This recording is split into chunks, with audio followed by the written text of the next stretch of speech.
ಏನಾದರೂ ಹಿಡಿದಿಟ್ಟುಕೊಳ್ಳುವ ಸಾಮರ್ಥ್ಯ ಅದಕ್ಕಿದೆ. ಹಾಗೆಯೇ ಈ ಹಂತದಲ್ಲಿ ಮಕ್ಕಳಿಗೆ ಸಾಹಿತ್ಯದ ಸೊಬಗನ್ನು ಉಣಬಡಿಸಿದರೆ ಮುಂದೊಂದು ದಿನ ಅದು ಬೃಹದಾಕಾರವಾಗಿ ಬೆಳೆಯುತ್ತದೆ. ಆದರೆ ಒಂದು ನೋವಿನ ಸಂಗತಿ ಏನೆಂದರೆ, ಇಂದಿನ ದಿನಗಳಲ್ಲಿ ಮಕ್ಕಳ ಸಾಹಿತ್ಯವೇಕೆ ಸೊರಗುತ್ತಿದೆ ಎಂಬ ವಿಚಾರವನ್ನು ಗಮನಿಸಿದರೆ, ವಿದೇಶದಲ್ಲಿ ನೀಡುತ್ತಿರುವ ಮಕ್ಕಳ ಸಾಹಿತ್ಯಕ್ಕೆ ನೀಡುತ್ತಿರುವ ಹೊತ್ತನ್ನು ನಮ್ಮ ಪೋಷಕರಾಗಲಿ ಸಮಾಜವಾಗಲಿ ನೀಡುತ್ತಿಲ್ಲ. ಇದು ನಮ್ಮ ದೌರ್ಭಾಗ್ಯವಾಗಿದೆ. ಜನ್ಮಭೂಮಿಯನ್ನು ಮೀರಿದ ಸ್ವರ್ಗವಿಲ್ಲ ಎಂಬ ಮಾತಿನಂತೆ ಹೊಯ್ಸಳರ ಕಲೆಯನ್ನು ಸಾರುವ ಹೊಯ್ಸಳರ ನೆಲೆ, ವಿಚಾರ, ನುಡಿಯಲ್ಲಿ ನುಗ್ಗೇಹಳ್ಳಿ ಹೋಬಳಿಯ ಎಲ್ಲ ಕನ್ನಡ ಮನಸ್ಸುಗಳಿಗೆ ಈ ಮಕ್ಕಳ ಕನ್ನಡ ಸಾಹಿತ್ಯ ಸಮ್ಮೇಳನದ ಶುಭ ಹಾರೈಕೆಗಳು. ನಮ್ಮ ಭಾಷೆ ಬೆಳೆಯಬೇಕಾದರೆ ನಾವು ಅದನ್ನು ಬಳಸಿ ಬೆಳೆಸಬೇಕು.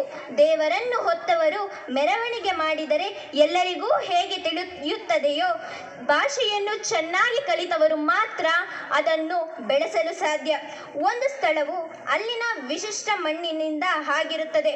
ವಾಸ್ತವವಾಗಿ ಹೆಸರಿಲ್ಲದ ಊರುಂಟೆ ಅಥವಾ ಹೆಸರಿಲ್ಲದ ಮನುಷ್ಯನುಂಟೆ? ಈ ಮಣ್ಣಿನ ಗುಣವು ಕ್ರಮೇಣ ಪರಂಪರೆಯಿಂದ ಸ್ಥಳಗಳ ಮಹಿಮೆಯಾಗಿರುತ್ತದೆ. ಪ್ರತಿಯೊಂದು ಊರಿನಲ್ಲಿ ಸ್ಥಳನಾಮದಲ್ಲಿಯೂ ಒಂದೊಂದು ವಿಶಿಷ್ಟ ಸಂಸ್ಕೃತಿ, ಪರಂಪರೆ, ಹಿರಿಮೆ, ಗರಿಮೆ ಅಡಗಿರುತ್ತದೆ. ಸ್ಥಳನಾಮದ ಅಧ್ಯಯನ ಮಾಡಲು ಹೊರಟರೆ ಅಲ್ಲಿನ ಧಾರ್ಮಿಕ, ಸಾಮಾಜಿಕ, ಐತಿಹಾಸಿಕ ವಿಚಾರಗಳನ್ನು ನಾವು ತಿಳಿದುಕೊಳ್ಳಬಹುದು. ನಶಿಸಿ ಹೋಗುತ್ತಿರುವ ಸ್ವಾರಸ್ಯಕರ ಸಂಗತಿಗಳು ಮತ್ತೆ ಬೆಳಕಿಗೆ ಬರುತ್ತವೆ.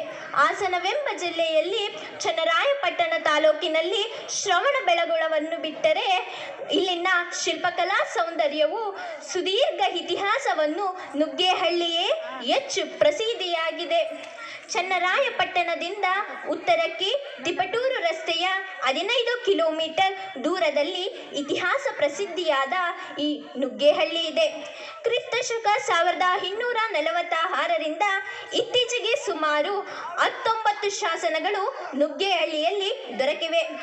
ಸಾವಿಗೆ ಹೆದರದೆ ಕದನಕ್ಕೆ ದುರ್ಗಮವಾದ ಕೋಟೆಗಳಿಗೆ ನುಗ್ಗುತ್ತಿದ್ದರಿಂದ ನುಗ್ಗೇಹಳ್ಳಿ ಎಂಬ ಹೆಸರು ಬಂದಿತು ಎಂಬ ಅಭಿಪ್ರಾಯವು ನಮಗೆ ಅನೇಕ ಮೂಲಗಳಿಂದ ತಿಳಿದು ಬಂದಿವೆ. ಈಗಾಗಲೇ ಶಾಸನಗಳಲ್ಲಿ ಉಲ್ಲೇಖಿಸಿರುವಂತೆ ವಿಜಯನಗರ ಕಾಲದ ಈಗಿನ ನುಗ್ಗೇಹಳ್ಳಿಯು ನುಗ್ಗುನಾಡಿನ ರಾಜಧಾನಿಯಾಗಿತ್ತು. ಹೊಯ್ಸಳರ ಶಿಲ್ಪಕಲೆಯ ಸ್ಮಾರಕಗಳಾದ ಉಳಿದು ಬಂದಿರುವ ಶಿಲೆಯಲ್ಲವೇ ಗುಡಿಯು ಕಲೆಯ ಬೆಲೆಯು ಎಂಬ ಸಾರಿ ಹೇಳುವ ದೇವಾಲಯಗಳು ಹೊಯ್ಸಳರ ಸಾಹಿತ್ಯದ ನೆನಪನ್ನು ಚಿರಸ್ಥಾಯಿಯಾಗಿ ಉಳಿಸುತ್ತದೆ. ನುಗ್ಗೇಹಳ್ಳಿಯಲ್ಲಿ ಹೊಯ್ಸಳರ ಕಾಲದ ಚೆನ್ನಕೇಶ್ವರ ದೇವಾಲಯ, ಲಕ್ಷ್ಮೀ ನರಸಿಂಹಸ್ವಾಮಿ ದೇವಾಲಯ, ಜಯಗೊಂಡೇಶ್ವರ ಸ್ವಾಮಿ ದೇವಾಲಯ, ಸದಾಶಿವ ದೇವಾಲಯ ಮತ್ತು ಸೋಮನಾಥೇಶ್ವರ ದೇವಾಲಯ ಸೌಂದರ್ಯವನ್ನು ನೋಡಿಯೇ ಅನುಭವಿಸಬೇಕು. ನುಗ್ಗೇಹಳ್ಳಿಯು ವೀರಪುರುಷರ, ಮಹಾಸ್ತ್ರೀಯರ ವೀರಭೂಮಿ. ಈ ಊರು ಹಿಂದೆ ನುಗ್ಗುನಾಡಿನ ಕೇಂದ್ರವಾದದ್ದು ಆಧಾರವಿದೆ. ಹಾಗೆಯೇ ಈ ಕಾರ್ಯಕ್ರಮವು ನಡೆಯುತ್ತಿರುವ ಸ್ಥಳವಾದ ಹೆಬ್ಬಳಲು ಹಿಂದೆ ಬ್ರಾಹ್ಮಣರ ಅಗ್ರಹಾರವಾಗಿತ್ತು. ಇಲ್ಲಿ ಬ್ರಹ್ಮ, ವಿಷ್ಣು, ಮಹೇಶ್ವರರಾದಂತಹ ತ್ರಿಮೂರ್ತಿಗಳ ದೇವಾಲಯವು ಹಾಗೂ ಹೊಯ್ಸಳರ ಕಾಲದ ಚೆನ್ನಕೇಶ್ವರ ದೇವಾಲಯವು ನಾವು ಇಲ್ಲಿ ನೋಡಬಹುದು. ಹಾಗೆಯೇ ಇಲ್ಲಿನ ಸುಂದರ ಮಹಾಲಕ್ಷ್ಮಿ ದೇವಾಲಯವು ಇಲ್ಲಿದೆ. ಇದು ಹೆಬ್ಬಳಲಮ್ಮ ಎಂಬ ಹೆಸರಿನಿಂದ ಪ್ರಸಿದ್ಧಿಯಾಗಿದೆ. ಹೀಗೆ ಜನರು ತಿರುಗಾಡದ ನೀರು ಹಳ್ಳದಲ್ಲಿನ ಮರುರಾಶಿಯಲ್ಲಿನ ಹೆಜ್ಜೆ ಗುರುತಿನಂತೆ ಈ ಸ್ಥಳನಾಮವು ಎಷ್ಟೋ ಸಾರಿ ಬಂದು ಹೆಜ್ಜೆಯ ಮೇಲೆ ಅನೇಕ ಹೆಜ್ಜೆಗಳು ಬಿದ್ದು ಯಾವ ಹೆಜ್ಜೆ ಎಂದು ಗುರುತು ಹಿಡಿಯಲಾದಷ್ಟು ಅಳಿಸಿ ಹೋಗಿದೆ. ನಮ್ಮ ಕನ್ನಡ ಭಾಷೆ ಸಮೃದ್ಧವಾದ ಸಾಹಿತ್ಯ ಇತಿಹಾಸವನ್ನು ಹೊಂದಿದೆ. ಇಲ್ಲಿಯವರೆಗೆ ಕನ್ನಡದಲ್ಲಿ 3 ಜನ ಕವಿಗಳು, ರಾಷ್ಟ್ರ ರಾಷ್ಟ್ರಕವಿ ಬಿರುದನ್ನು, 8 ಜನ ಕವಿಗಳು ಜ್ಞಾನಪೀಠ ಪ್ರಶಸ್ತಿಯನ್ನು ದೊರಕಿರುವುದು ಇದು ನಮ್ಮ ಕನ್ನಡ ಸಾಹಿತ್ಯದ ಶ್ರೇಷ್ಠತೆಯನ್ನು ತೋರುತ್ತದೆ. ನಮ್ಮ ಕನ್ನಡ ನಾಡು ಸಂಸ್ಕೃತಿಯ ಬೀಡು, ಮಹಾನ್ ಸಾಧಕರ ನೆಲೆಬೀಡು, ಸಹಭಾಷಿಗಳನ್ನು ಪ್ರೀತಿಸುವ ತವರೂರು. ನಮ್ಮ ನಾಡು ನುಡಿ ಸಂಸ್ಕೃತ ಉಳಿವಿಗಾಗಿ ನಾವು ಶ್ರಮಿಸೋಣ. ನೆಲ ಜಲ ಸುಂದರ ಪ್ರಕೃತಿಯನ್ನು ಉಳಿಸೋಣ. ಈ ರಮಣೀಯವಾದ ಕನ್ನಡ ನಾಡನ್ನು ರಕ್ಷಿಸಿ ಕನ್ನಡಾಂಬೆಯ ಬಾವುಟವನ್ನು ನಾವು ಹಾರಿಸೋಣ.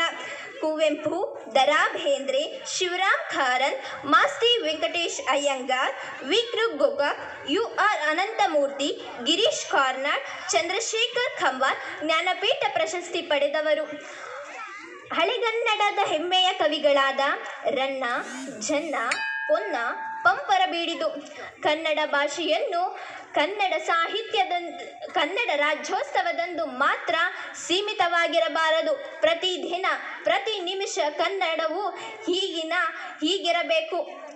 ಗಿರಿಗಳು ಕೆರಳಿದರೇನು, ಮೋಡವು ಕಪ್ಪರಿಸಿ ಮೈ ಮೇಲೆ ಬಿದ್ದರೇನು, ಕಾಡು ಪ್ರಾಣಿಗಳು ನಮ್ಮನ್ನು ಹರಿದು ತಿಂದರೇನು, ನಮ್ಮ ಕೊನೆಯುಸಿರು ಇರುವವರೆಗೆ ನಮ್ಮ ಹೃದಯದಲ್ಲಿ ಮಿಡಿವನಾದರು ಎಂದರೆ ಬರೀ ಕನ್ನಡ ಕನ್ನಡ ಕನ್ನಡ ಎಂದು.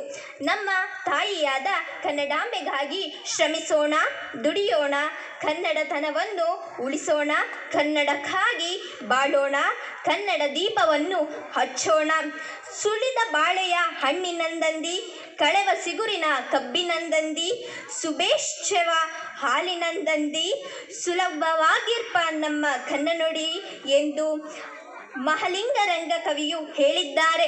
ಎಲ್ಲಾದರೂ ಇರು, ಎಂತಾದರೂ ಇರು, ಎಂದೆಂದಿಗೂ ನೀ ಕನ್ನಡವಾಗಿರು ಎಂದು ನಮ್ಮ ರಾಷ್ಟ್ರಕವಿ ಕುವೆಂಪುರವರು ಹೇಳಿದ್ದಾರೆ. ನುಡಿಯು ಕನ್ನಡ, ನಾಡು ಕನ್ನಡ, ದೇಹ ಕನ್ನಡ, ಮನಸ್ಸು ಕನ್ನಡ, ಕನಸು ಕನ್ನಡ, ಧೈರ್ಯ ಕನ್ನಡ, ಮಣ್ಣು ಕನ್ನಡ, ಅನ್ನ ಕನ್ನಡ, ಗಾಳಿ ಕನ್ನಡ, ನೀರು ಕನ್ನಡ, ನಮ್ಮ ತಾಯಿ ಕನ್ನಡ. ಕನ್ನಡತೀಯ ಪ್ರಕೃತಿಯನ್ನು ಉಳಿಸಿ ಬೆಳೆಸೋಣ. ಹೂವಿನಿಂದ ನಾರು ಕೂಡ ಸ್ವರ್ಗ ಸೇರಿದಂತೆ ಮಕ್ಕಳ ಸಾಹಿತ್ಯ ಪರಿಷತ್ನಿಂದ ಮಕ್ಕಳನ್ನು ಮತ್ತು ಕನ್ನಡವನ್ನು ಬೆಳೆಸಲಿ ಎನ್ನುತ್ತಾ ನನ್ನ ಮಾತಿಗೆ ವಿರಾಮವನ್ನು ನೀಡುತ್ತಿದ್ದೇನೆ. ಜೈ ಭುವನೇಶ್ವರಿ ಮಾತಾ.